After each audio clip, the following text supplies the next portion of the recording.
ಇದು ರಕ್ತಭೂತಾಳೆ ಅಂತ ಹೇಳ್ತೀವಿ ನಾವು. ಇದನ್ನು ನೋಡಿ, ಸಾಮಾನ್ಯವಾಗಿ ಓಪನ್ ಮಾಡಿದಾಗ ಇದರೊಳಗಡೆ ರಕ್ತವರ್ಣದ ರೀತಿಯಲ್ಲಿ ಇರ್ತದೆ. ಹೀಗೆ ನಮ್ಮ ಕುಟುಂಬದ ಮೇಲೆ ದುಷ್ಟ ಪ್ರಯೋಗದಂತಹ, ತಾಂತ್ರಿಕ ವಾಮಾಚಾರ, ಅಭಿಚಾರಕದಂತಹ ಒಂದಷ್ಟು ಕಾರ್ಯಗಳನ್ನು ಮಾಡಿರ್ತಾರೆ. ನಮಗೆ ಈ ಮಾಟ ಮಂತ್ರದಿಂದ ಸಂಪೂರ್ಣ ರಕ್ಷಣೆನೇ ಇಲ್ವಾ? ಸೊ ಮನೆಯಲ್ಲಿ ಸದಾ ದರಿದ್ರದ ವಾತಾವರಣ, ಸದಾ ಒಂದು ರೀತಿಯಾದಂತಹ ಒಂದು ಸ್ಮಶಾನ ಮೌನ, ಇವೆಲ್ಲವೂ ಕೂಡ ಒಂದು ಮಾಂತ್ರಿಕ ಬಾಧೆಯ ಲಕ್ಷಣ ಆಗಿರುತ್ತೆ. ಗುರುಗಳೇ, ನಮಗೆ ಮಾಟ ಮಂತ್ರ ಆಗಿದೆ ಅಂತ ಹೆಂಗೆ ತಿಳ್ಕೊಳ್ಳೋದು? ನಮಗೆ ಗೊತ್ತೇ ಇರಲ್ವಲ್ಲ, ಹೇಗೆ ಇದನ್ನೆಲ್ಲ ಮಾಡೋಕ್ಕೆ? ನೋಡಿ, ಮಾಟ ಮಂತ್ರ ನಿಮಗೆ ಆಗಿದೆಯೋ ಇಲ್ಲವೋ, ಅಥವಾ ನೀವು ಅದು ನಿಮಗೆ ಆಗಿದ್ದರೆ ಈ ಒಂದು ತಂತ್ರದಿಂದ ಸಂಪೂರ್ಣ ಪರಿಹಾರ ಆಗುತ್ತೆ. ನಮಸ್ತೆ ವೀಕ್ಷಕರೇ, ನಾನು ನಿಮ್ಮ ಮೈಸೂರಿನ ಶ್ರೀನಿವಾಸನ್. ವೀಕ್ಷಕರೇ, ಸಾಮಾನ್ಯವಾಗಿ ಇವತ್ತೊಂದು ದಿನ ನಮ್ಮ ಪ್ರಕೃತಿಯಲ್ಲಿ ನಮಗೆ ಸಿಗುವಂಥ ಒಂದಷ್ಟು ಪದಾರ್ಥಗಳಿಂದ ನಮಗಾಗ್ತಾ ಇರತಕ್ಕಂತಹ ಕೆಡುಕುಗಳು, ಅಥವಾ ನಮಗೆ ಜನಗಳು ಕೊಡುವಂತಹ ತೊಂದರೆ, ಅಥವಾ ನಮ್ಮ ಬಂಧು ಮಿತ್ರರು, ಆತ್ಮೀಯರು, ಇನ್ನೊಬ್ಬರು ಮತ್ತೊಬ್ಬರು ನಮ್ಮ ಕುಟುಂಬದ ಮೇಲೆ ದುಷ್ಟ ಪ್ರಯೋಗದಂತಹ, ತಾಂತ್ರಿಕ ವಾಮಾಚಾರ, ಅಭಿಚಾರಕದಂತಹ ಒಂದಷ್ಟು ಕಾರ್ಯಗಳನ್ನು ಮಾಡಿರ್ತಾರೆ.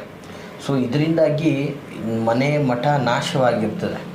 ಸಾಮಾನ್ಯವಾಗಿ ನೋಡಿ, ಇವತ್ತು ಕುಟುಂಬಗಳು ಆಗಿರ್ತಕ್ಕಂತಹ ಮಾಂತ್ರಿಕ ಬಾಧೆಗಳನ್ನು ನಿವಾರಣೆ ಮಾಡಿಕೊಳ್ಳೋಕ್ಕೋಸ್ಕರ ನಾನಾ ವಿಧದ ದೇವಸ್ಥಾನಗಳಿಗೆ ತಿರುಗಾಡ್ತಾರೆ. ಅಲ್ಲಿ ಹೋಗಿ ಕಟ್ಟೋಡಿಸ್ದೆ, ಇಲ್ಲೋಗಿ ಕಟ್ಟೋಡಿಸ್ದೆ, ಅಲ್ಲಿ ತೆಗೆಸ್ದೆ, ಇಲ್ಲಿ ತೆಗೆಸ್ದೆ, ಆದರೂ ಕೂಡ ನಮ್ಮ ಮೇಲೆ ನಿರಂತರವಾಗಿ ಮಾಡ್ತಾನೆ ಇದ್ದಾರೆ. ನಾವಿವತ್ತು ಕೆಲವೊಂದಷ್ಟು ಮಾಂತ್ರಿಕ ಪ್ರಯೋಗಗಳಿಗೆ ಒಳಗಾಗಿದ್ದೀವಿ. ನಮಗೆ ಈ ಮಾಟ ಮಂತ್ರದಿಂದ ಸಂಪೂರ್ಣ ರಕ್ಷಣೆನೇ ಇಲ್ವಾ? ಈ ರೀತಿಯಾಗಿ ಒಂದಷ್ಟು ಜನಗಳ ಪ್ರಶ್ನೆ ವೀಕ್ಷಕರೇ. ಸೊ ಇದ್ರ ಬಗ್ಗೆ ಒಂದು ಪರಿಹಾರಾರ್ಥವಾಗಿ ಒಂದು ಪ್ರೋಗ್ರಾಮನ್ನು ಮಾಡಿ ಅಂತ ಕೇಳ್ಕೊಂಡಿದ್ದರಿಂದ ಈ ಒಂದು ಅದ್ಭುತ ಮಾಹಿತಿಯನ್ನು ನಾನು ನಿಮಗೆ ಕೊಡ್ತಾ ಇದ್ದೀನಿ. ಹಾಗಾಗಿ ಯಾರೂ ಕೂಡ ಸ್ಕಿಪ್ ಮಾಡದೆ ಸಂಪೂರ್ಣವಾಗಿ ವಿಡಿಯೋವನ್ನು ನೋಡಿ ಅಂತ ಹೇಳಕ್ಕೆ ಇಷ್ಟಪಡ್ತೀನಿ. ಯಾರ ಮೇಲೆ ಮಾಟ ಮಂತ್ರ ಪ್ರಯೋಗ ಆಗಿದ್ದರೂ ಚಿಂತೆ ಪಡುವಂಥ ಅವಶ್ಯಕತೆ ಇಲ್ಲ. ಜೊತೆಗೆ ಯಾವ ಮನೆ ಮೇಲೂ ಕೂಡ ಮಾಂತ್ರಿಕ ಪ್ರಯೋಗಗಳು ಆಗಿದ್ದರೂ ಕೂಡ ಚಿಂತೆ ಪಡುವಂಥ ಅವಶ್ಯಕತೆ ಇಲ್ಲ. ಅದನ್ನು ಸಂಪೂರ್ಣ ನಾಶ ಮಾಡುವಂತಹ ಒಂದು ವಿಶೇಷವಾದಂತಹ ಮೂಲಿಕೆಯನ್ನು ಇವತ್ತು ನಾನು ನಿಮಗೆ ತೋರಿಸ್ಕೊಡ್ತಾ ಇದ್ದೀನಿ. ಅದರಿಂದ ಯಾವ ರೀತಿಯಲ್ಲಿ ಈ ಒಂದು ಪ್ರಯೋಗಗಳನ್ನು ನಾಶ ಮಾಡ್ಕೋಬೇಕು ಅನ್ನೋದ್ರ ಬಗ್ಗೆ ಮಾಹಿತಿಯನ್ನು ಕೊಡ್ತೀನಿ ವೀಕ್ಷಕರೇ. ಬಹಳ ಅದ್ಭುತವಾಗಿರ್ತದೆ ಮತ್ತು ಪವರ್ಫುಲ್ ಆಗಿರ್ತಕ್ಕಂತಹ ಒಂದು ತಂತ್ರಗಳಾಗಿರ್ತದೆ. ಸುಲಭವಾಗಿ ಸರಳವಾದ ರೀತಿಯಲ್ಲಿ ನೀವೇ ಮಾಡ್ಕೋಬೋದಾಗಿರುತ್ತೆ. ಮಂತ್ರಗಳಿರಲ್ಲ, ಬರೀ ತಂತ್ರ ಅಷ್ಟೇ ವೀಕ್ಷಕರೇ. ಇಲ್ಲಿ ಮುಖ್ಯವಾಗಿ ಶ್ರದ್ಧಾ ಭಕ್ತಿ ಇಂಪಾರ್ಟೆಂಟ್ ಆಗಿರ್ತದೆ. ನೀವು ಪ್ರಾಮಾಣಿಕವಾಗಿ ಮಾಂತ್ರಿಕ ಬಾಧೆಗೆ ಒಳಗಾಗಿರ್ತಕ್ಕಂಥದ್ದು ನಿಮಗೆ ಗೊತ್ತಾಗ್ತದೆ. ಗುರುಗಳೇ, ನಮಗೆ ಮಾಟ ಮಂತ್ರ ಆಗಿದೆ ಅಂತ ಹೆಂಗೆ ತಿಳ್ಕೊಳ್ಳೋದು? ನಮಗೆ ಗೊತ್ತೇ ಇರಲ್ವಲ್ಲ, ಹೇಗೆ ಇದನ್ನೆಲ್ಲ ಮಾಡೋಕ್ಕೆ? ನೋಡಿ, ಮಾಟ ಮಂತ್ರ ನಿಮಗೆ ಆಗಿದೆಯೋ ಇಲ್ಲವೋ, ಅಥವಾ ನೀವು ಅದು ನಿಮಗೆ ಆಗಿದ್ದರೆ ಈ ಒಂದು ತಂತ್ರದಿಂದ ಸಂಪೂರ್ಣ ಪರಿಹಾರ ಆಗುತ್ತೆ. ಆಗಿಲ್ಲ ಅಂದರೆ ನೀವು ಮಾಡಿಕೊಳ್ಳೋದ್ರಿಂದ ಮುಂದೆ ಆಗುವಂತಹ ಅನಾಹುತಗಳಿಂದ ನೀವು ತಪ್ಪಿಸ್ಕೋಬೋದಾಗಿರ್ತದೆ. ಸೊ ಸಾಮಾನ್ಯವಾಗಿ ನೋಡಿ, ಇವತ್ತು ನಿಮ್ಮ ಮನೆಯಲ್ಲಿ ಸದಾ ಜಗಳ ಆಗ್ತಾ ಇದೆ, ಕುಟುಂಬದಲ್ಲಿ ಒಬ್ಬರಿಗೆ ತಪ್ಪಿದ್ರೆ ಒಬ್ಬರಿಗೆ ಅನಾರೋಗ್ಯ ಆಗ್ತಾ ಇದೆ, ಏಕಾಏಕಿ ದುಡಿತಾ ಇರತಕ್ಕಂಥ ವ್ಯಕ್ತಿ ನೆಲ ಕಚ್ಚಿದ್ದಾನೆ. ಸೊ ಮನೆಯಲ್ಲಿ ಸದಾ ದರಿದ್ರದ ವಾತಾವರಣ, ಸದಾ ಒಂದು ರೀತಿಯಾದಂತಹ ಒಂದು ಸ್ಮಶಾನ ಮೌನ, ಇವೆಲ್ಲವೂ ಕೂಡ ಒಂದು ಮಾಂತ್ರಿಕ ಬಾಧೆಯ ಲಕ್ಷಣ ಆಗಿರುತ್ತೆ. ಮನೆಯ ಹೆಂಗಸು ಒಂದು ರೀತಿ ಹುಚ್ಚಿ ಥರ ಇರ್ತಾಳೆ. ಅವಳಿಗೆ ಬೆಳಗ್ಗೆ ಎದ್ದೇಳಬೇಕನ್ನೋ ಧ್ಯಾನ ಇರೋದಿಲ್ಲ, ಆಹಾರದ ಮೇಲೆ ಆಸಕ್ತಿ ಇರೋದಿಲ್ಲ, ಕುಟುಂಬದ ಮೇಲೆ ಜವಾಬ್ದಾರಿ ಇರೋದಿಲ್ಲ. ಹಾಗೆ ಒಬ್ಬ ಪುರುಷನಿಗೂ ಕೂಡ ಅಷ್ಟೇ, ಅವನಿಗೆ ಒಂದು ರೀತಿಯಾದಂಥ ದರಿದ್ರ, ಮಾಡೋ ಕೆಲಸದ ಮೇಲೆ ಆಸಕ್ತಿ ಇರಲ್ಲ, ಎಷ್ಟು ದುಡಿದ್ರೂ ದುಡ್ಡು ನಿಲ್ತಾ ಇರೋದಿಲ್ಲ, ಮನೆಯಲ್ಲಿ ಸದಾ ಅನಾರೋಗ್ಯ.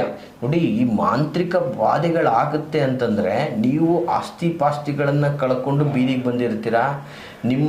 ನಿಮ್ಮಲ್ಲಿರೋದೆಲ್ಲ ನಾಶ ಆಗಿರುತ್ತೆ. ನಿಮ್ಮಲ್ಲೇ ನಿಮ್ಮ ಕಿತ್ತಾಟವನ್ನು ಸ್ಟಾರ್ಟ್ ಮಾಡ್ಕೊಂಡಿರ್ತೀರ. ಈ ಥರದ್ದೆಲ್ಲ ಆಗ್ತಾ ಇದೆ ಅಂದರೆ ಆಲ್ಮೋಸ್ಟ್ ನಿಮಗೆ ಕೆಲವೊಂದಷ್ಟು ಮಾಂತ್ರಿಕ ಬಾಧೆಗಳು ನಿಮ್ಮ ಮೇಲೆ ನಡೆದಿದೆ ಅಂತಕ್ಕಂಥದ್ದನ್ನು ಸ್ಪಷ್ಟವಾಗಿ ಹೇಳುತ್ತೆ ವೀಕ್ಷಕರೇ. ಸೊ ಈ ಥರದ ಒಂದು ಬಾಧೆಗಳಿಗೆ ಒಳಗಾಗಿದ್ದರೆ ಮಾಂತ್ರಿಕ ಪ್ರಯೋಗಗಳಿಂದ ಮುಕ್ತಿಯನ್ನು ಹೊಂದಲಿಕ್ಕೆ ನಾನು ಬಹಳ ಅದ್ಭುತವಾದಂಥ ಒಂದು ಮೂಲಿಕೆಯನ್ನು ನಿಮಗೆ ನಾನು ತಿಳಿಸ್ತಾ ಇದ್ದೇನೆ ವೀಕ್ಷಕರೇ. ಇದು ಬಹಳ ಅದ್ಭುತವಾದಂಥದ್ದು, ಪ್ರಕೃತಿದತ್ತವಾಗಿ ನೈಸರ್ಗಿಕವಾಗಿ ಸಿಗುವಂಥದ್ದು. ಮತ್ತು ಇವತ್ತು ಇದನ್ನು ನೀವು ಬಹಳ ಗ್ರಂಥಿಗೆ ಅಂಗಡಿಗಳಲ್ಲೂ ಸಹ ಇವತ್ತಿನ ದಿನ ಲಭ್ಯ ಇರುವಂಥದ್ದಾಗಿರ್ತದೆ. ನೋಡಿ ಏನಪ್ಪ ಆ ಒಂದು ಮೂಲಿಕೆ, ಅದರಿಂದ ಯಾವ ರೀತಿಯಲ್ಲಿ ನಮ್ಮ ಮಾಂತ್ರಿಕ ಪ್ರಯೋಗಗಳನ್ನು ನಾವು ನಿವಾರಣೆ ಮಾಡ್ಕೋಬೋದು, ಯಾವ ರೀತಿಯಲ್ಲಿ ನಾವು ಅದನ್ನು ನಮ್ಮ ಮಾಂತ್ರಿಕ ಬಾಧೆಗಳನ್ನು ಕ್ಲಿಯರ್ ಮಾಡ್ಕೋಬೋದು ಅಂತಕ್ಕಂತಹ ಆತಂಕ ನಿಮಗೆ ಸೃಷ್ಟಿಯಾಗಿರ್ತದೆ. ನೋಡಿ, ಮೊದಲನೇದಾಗಿ ಹೇಳೋದಿಷ್ಟೇ, ಅದನ್ನು ನಾವೇನು ಹೇಳ್ತೀವಿ, ಈ ರಕ್ತಭೂತಾಳೆ ಅಂಥೇಳಿ. ಈ ರಕ್ತಭೂತಾಳೆ ನೋಡಿ ವಿಶೇಷವಾಗಿ ಈ ರೀತಿಯಾಗಿ ಇರ್ತದೆ ವೀಕ್ಷಕರೇ. ಇದು ಒಂದು ಚಕ್ಕೆ, ಇದು ರಕ್ತಭೂತಾಳೆ ಅಂತ ಹೇಳ್ತೀವಿ ನಾವು. ಇದನ್ನು ನೋಡಿ ಸಾಮಾನ್ಯವಾಗಿ ಓಪನ್ ಮಾಡಿದಾಗ ಇದರೊಳಗಡೆ ರಕ್ತವರ್ಣದ ರೀತಿಯಲ್ಲಿ ಇರ್ತದೆ. ಹೀಗೆ ನಿಮಗೆ ಕಾಣ್ತಾ ಇರ್ಬೋದು ನೋಡಿ, ಚಕ್ಕೆ ಮುರಿದಿದ ತಕ್ಷಣ ಯಾವ ರೀತಿಯಲ್ಲಿ ರಕ್ತವರ್ಣದಲ್ಲಿ ಇದೆ ಅಂತಕ್ಕಂಥದ್ದು. ಈ ರೀತಿಯಾಗಿ ರಕ್ತವರ್ಣದಲ್ಲಿ ಇರ್ತಕ್ಕಂಥದ್ದು ಈ ಒಂದು ರಕ್ತಭೂತಾಳೆ ಅಂಥೇಳಿ ನೋಡಿ ಸಾಮಾನ್ಯವಾಗಿ ಕಾಣ್ತಾ ಇರ್ಬೋದು ನಿಮಗೆ. ಈ ರೀತಿಯಾಗಿ ರಕ್ತವರ್ಣದಲ್ಲಿ ಇರ್ತಕ್ಕಂಥದ್ದಾಗಿರ್ತದೆ ಈ ಒಂದು ರಕ್ತಭೂತಾಳೆ ಅಂತಕ್ಕಂಥದ್ದು. ನೋಡಿ ಸಾಮಾನ್ಯವಾಗಿ ಗೊತ್ತಾಗ್ತದೆ, ಕೆಂಪು ವರ್ಣ ಬರ್ತಾ ಇದೆ ನೋಡಿ, ಕಾಣ್ತಾ ಇದೆಯಲ್ಲ. ಈ ರೀತಿಯಾಗಿ ಇರ್ತಕ್ಕಂಥದ್ದು ಈ ರಕ್ತಭೂತಾಳೆ. ಇದು ಮಾಟ ಮಂತ್ರ ನಿವಾರಣೆ ಮಾಡೋದ್ರಲ್ಲಿ ಎತ್ತಿದ ಕೈಯಾಗಿರ್ತದೆ ವೀಕ್ಷಕರೇ. ಹಾಗೆ ಬಹಳ ಪವರ್ಫುಲ್ ಆದಂತಹ ಒಂದು ಶಕ್ತಿ ಇದಾಗಿರ್ತದೆ ನೋಡಿ. ಸಾಮಾನ್ಯವಾಗಿ ಇವತ್ತಿನ ದಿನ ನಮ್ಮ ಮನೆಗೆ ಯಾವುದೇ ದುಷ್ಟಶಕ್ತಿಗಳು ಬರಬಾರ್ದು, ನೆಗೆಟಿವ್ ಎನರ್ಜಿ ಆಗಬಾರ್ದು ಅಂದ್ಬಿಟ್ಟು ಸುಮ್ಮನೆ ತಗೊಬಂದು ಏನೇನೋ ಕಟ್ತಾ ಇರ್ತಾರೆ. ಅದೆಲ್ಲ ಕಟ್ಟೋದ್ರಿಂದ ಏನೂ ಉಪಯೋಗ ಆಗೋದಿಲ್ಲ. ಇವತ್ತು ನಿಮಗೆ ಮಾಂತ್ರಿಕ ಬಾಧೆಗಳಿಂದ ಮುಕ್ತಿ ಹೊಂದಲಿಕ್ಕೆ ಯಾವ ರೀತಿಯಾದಂಥ ತಂತ್ರವನ್ನು ಮಾಡಬೇಕು, ಈ ರಕ್ತಭೂತಾಳೆಯನ್ನು ಇಟ್ಕೊಂಡು ಯಾವ ರೀತಿಯಾದಂತಹ ಒಂದು ಪ್ರಯೋಗವನ್ನು ಮಾಡ್ಕೋಬೇಕು, ಯಾವಾಗ ಮಾಡ್ಕೋಬೇಕು, ಹೇಗೆ ಮಾಡ್ಕೋಬೇಕು, ಇದರ ಒಂದು ಸರಳ ಮಾಹಿತಿಯನ್ನು ನಾನು ನಿಮಗೆ ಕೊಡ್ತೀನಿ. ದಯಮಾಡಿ ಇದನ್ನು ನೋಟ್ ಮಾಡ್ಕೊಳ್ಳಿ ವೀಕ್ಷಕರೇ. ಬಹಳ ಸುಲಭವಾದಂತಹ ತಂತ್ರ ಸ್ವರೂಪ ಹೀಗಿರ್ತಕ್ಕಂಥದ್ದು ವೀಕ್ಷಕರೇ. ನೋಟ್ ಮಾಡ್ಕೊಳ್ಳಿ. ಅಥವಾ ಗೊತ್ತಾಗಲಿಲ್ಲ ಅಂದರೆ ದಯವಿಟ್ಟು ಈ ಕಾರ್ಯಕ್ರಮನ ಪದೇ ಪದೇ ನೀವು ನೋಡಿಕೊಂಡು ತಿಳ್ಕೊಳ್ಳಿ. ಅದನ್ನು ಹೊರತುಪಡಿಸಿ ಸುಮ್ಮನೆ ಗುರುಗಳೇ ಇದು ಹೇಗೆ ಅದು ಹೇಗೆ ಅಂತೇಳಿ ಕಾರ್ಯಕ್ರಮದಲ್ಲಿರುವ ಮಾಹಿತಿಯನ್ನೇ ಕೇಳಲಿಕ್ಕೆ ಕರೆ ಮಾಡಬೇಡಿ ವೀಕ್ಷಕರೇ. ಸೊ ಹೀಗಾಗಿ ಈ ಥರ ಎಷ್ಟೋ ಕರೆಗಳು ನನಗೆ ಬರ್ತಾ ಇರ್ತದೆ. ಆ ರೀತಿಯಾಗಿ ವ್ಯರ್ಥವಾಗಿ ಕರೆ ಮಾಡಲಿಕ್ಕೆ ಹೋಗಬೇಡಿ. ಸೊ ನೋಡಿ, ನೀವು ಈಗ ನಾನು ಹೇಳಬೇಕಾದ್ರೆ ಪರಿಪೂರ್ಣವಾಗಿ ಸೂಕ್ಷ್ಮವಾಗಿ ತಿಳ್ಕೊಳ್ಳಿ.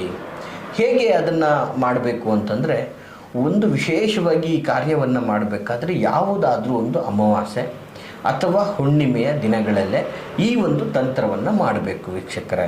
ಫಸ್ಟ್ ಆಫ್ ಆಲ್ ಅದನ್ನು ನೀವು ತಿಳ್ಕೊಬಿಡಿ. ಯಾವುದಾದ್ರೂ ಒಂದು ಅಮಾವಾಸ್ಯೆ ಅಥವಾ ಹುಣ್ಣಿಮೆಯ ದಿನವೇ ಈ ಒಂದು ತಂತ್ರವನ್ನು ಮಾಡಬೇಕು. ನೋಡಿ, ಈ ಅಮಾವಾಸ್ಯೆ ಹುಣ್ಣಿಮೆಯ ದಿನ ಈ ರಕ್ತಭೂತಾಳೆಯನ್ನು ನಿಮ್ಮ ಮನೆಗೆ ತೆಗೆದುಕೊಂಡು ಬರಬೇಕಾಗ್ತದೆ. ನಿಮ್ಮ ಮನೆಗೆ ತೆಗೆದುಕೊಂಡು ಬಂದ ನಂತರ ವಿಶೇಷವಾಗಿ ನಿಮ್ಮ ಮನೆಯಲ್ಲಿರ್ತಕ್ಕಂತಹ ನಿಮ್ಮ ಕುಲ ದೈವ ದೇವರು ಚಿತ್ರಪಟಗಳು, ಅಂದರೆ ಒಂದು ಫೋಟೋ ಅಥವಾ ವಿಗ್ರಹ, ನೀವೇನು ಆರಾಧನೆ ಮಾಡ್ತಾ ಇರ್ತೀರ ನಿಮ್ಮ ಮನೆಯ ದೇವರ ಮನೆಯಲ್ಲಿ, ಅದರ ಮುಂದೆ ಇದನ್ನು ಸಂಪೂರ್ಣವಾಗಿ ಇಟ್ಟು ನೀವು ಇಷ್ಟಾರ್ಥವಾಗಿ ಪೂಜೆಯನ್ನು ಮಾಡಬೇಕಾಗ್ತದೆ. ಸಾಮಾನ್ಯವಾಗಿ ಪೂಜೆಯನ್ನು ಮಾಡಬೇಕಾಗ್ತದೆ.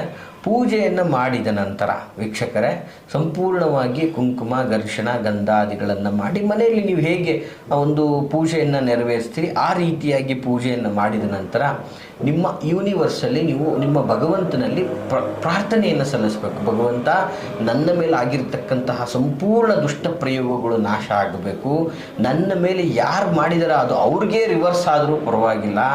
ಯಾವುದೇ ಪ್ರಯೋಗಗಳು ನನ್ನ ಮೇಲೆ ಆಗಬಾರ್ದು, ನನ್ನ ಮನೆಯ ಮೇಲೆ ಆಗಬಾರ್ದು, ನನ್ನ ಕುಟುಂಬನ ರಕ್ಷಿಸು ಅಂಥೇಳಿ ನಿಮ್ಮ ಕಾಯ ವಾಚ ಮನಸ್ಸ ನೀವು ಏಕಚಿತ್ತರಾಗಿ ಭಗವಂತನಲ್ಲಿ ಪ್ರಾರ್ಥನೆಯನ್ನು ಮಾಡಿ ಈ ಒಂದು ರಕ್ತಭೂತಾಳೆಯನ್ನು ವಿಶೇಷವಾಗಿ ಒಂದು ಕೆಂಪು ವಸ್ತ್ರದಲ್ಲಿ ಹಾಕಿ ಅದನ್ನು ಗಂಟನ್ನು ಕಟ್ಟಬೇಕು ವೀಕ್ಷಕರೇ.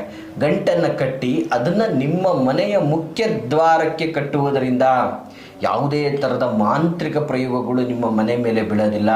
ನಿಮ್ಮ ಮನೆ ಮೇಲೆ ಯಾವುದೇ ಥರ ಕೆಟ್ಟ ದೃಷ್ಟಿಗಳು ಬೀಳೋದಿಲ್ಲ.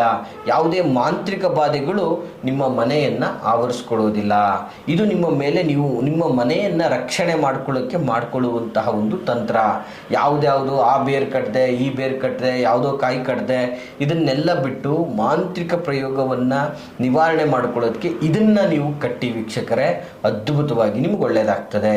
ಹಾಗೆ ಮತ್ತೊಂದು ತಂತ್ರ ಏನಪ್ಪ ಅಂದರೆ, ಸಾಮಾನ್ಯವಾಗಿ ಒಬ್ಬ ವ್ಯಕ್ತಿಗೆ ಇದರ ಪ್ರಭಾವ ಸಂಪೂರ್ಣ ಒಳಗಾಗಿ ಆ ವ್ಯಕ್ತಿ ನರಳಾಡ್ತಾ ಇರ್ತಾನೆ.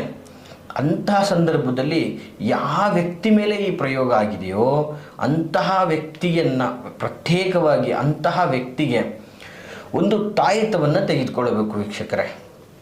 ಒಂದು ತಾಯತದಲ್ಲಿ ಈ ಒಂದು ರಕ್ತಭೂತಾಳೆಯನ್ನು ಸಂಪೂರ್ಣವಾಗಿ, ಈ ಒಂದು ಚಕ್ಕೆಯನ್ನು ಸಂಪೂರ್ಣವಾಗಿ ಆ ಒಂದು ತಾಯತದಲ್ಲಿ ಭದ್ರಪಡಿಸ್ಬೇಕು. ಎಷ್ಟು ಅದರೊಳಗೆ ಹಾಕೋಕ್ಕಾಗುತ್ತೋ ಅಷ್ಟೆಲ್ಲ ಅದರೊಳಗೆ ಹಾಕ್ಬಿಟ್ಟು ಆ ತಾಯ್ತನ ಮುಚ್ಚಿಬಿಟ್ಟು ಆ ತಾಯ್ತನ ನಿಮ್ಮ ಒಂದು ಮನೆಯ ದೇವರ ಮುಂದೆ ಇಟ್ಟು ಭಕ್ತಿಯಿಂದ ಪ್ರಾರ್ಥನಾದಿಗಳನ್ನು ಮಾಡಿ ಅಮಾವಾಸ್ಯೆ ಅಥವಾ ಹುಣ್ಣಿಮೆಯ ದಿನ ಅಥವಾ ಮಂಗಳವಾರದ ದಿನ ಆ ಒಂದು ತಾಯಿತವನ್ನು ಆ ಒಂದು ವ್ಯಕ್ತಿಯ ಕೊರಳಿಗೆ ಹಾಕುವುದರಿಂದ ಆ ಒಂದು ಮಾಂತ್ರಿಕ ಪ್ರಯೋಗದಿಂದ ಪರಿಹಾರ ದಿನೇ ದಿನೇ ದಿನೇ ದಿನೇ ಕ್ರಮೇಣ ಆ ವ್ಯಕ್ತಿ ಗುಣಮುಖನಾಗ್ತಾನೆ. ಈ ಒಂದು ರೀತಿಯಲ್ಲೂ ಸಹ ಈ ಒಂದು ತಂತ್ರವನ್ನು ಮಾಡಬಹುದಾಗಿರ್ತದೆ. ವೀಕ್ಷಕರೇ, ಈ ಮಾಹಿತಿ ತಮಗೆಲ್ಲ ಇಷ್ಟವಾಗಿದ್ದರೆ ಲೈಕ್ ಮಾಡಿ.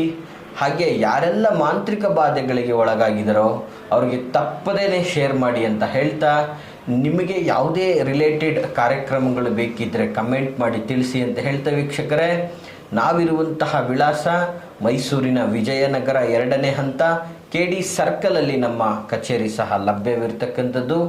ನಿಮ್ಮ ಒಂದು ಯಾವುದೇ ಥರದ ಸಂಕಷ್ಟಗಳನ್ನು ನಮ್ಮೊಟ್ಟಿಗೆ ಸಮಾಲೋಚನೆಯನ್ನು ಮಾಡ್ಕೋಬೇಕು ಅನ್ನೋದಾದರೆ ವಿಡಿಯೋದಲ್ಲಿ ಕಾಣ್ತಾ ಇರತಕ್ಕಂತಹ ಸಂಖ್ಯೆಗೆ ಕರೆ ಮಾಡಿ ಅಂತ ಹೇಳ್ತಾ, ಎಲ್ರಿಗೂ ಶುಭವಾಗಲಿ. ನಮಸ್ಕಾರ.